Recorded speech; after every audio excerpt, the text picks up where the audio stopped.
Hi students, we're going to do question number 6, which says that a stone is released from an elevator going up with an acceleration a.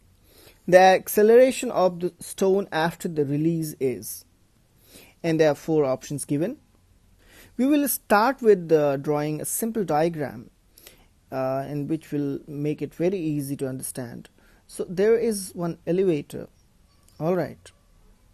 And this elevator is going up with an acceleration a. And as you know, every time there is acceleration due to gravity g working downward on any object near the surface of Earth, and this object is inside the elevator. So if it is inside the elevator, the acceleration is a. It is already given that it is going up with an acceleration a.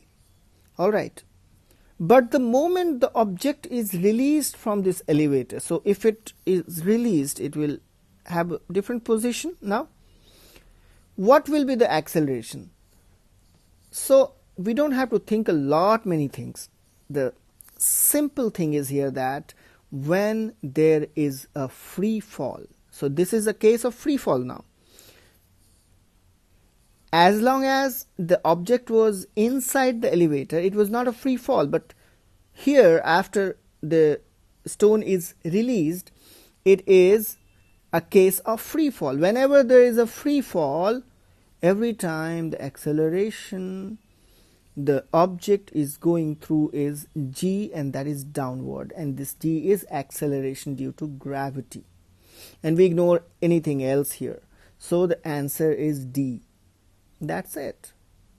So if there is a free fall, we simply tick the option G, but this G should be downward. We have to keep in mind that it is going towards the center of Earth. So thanks for watching this video.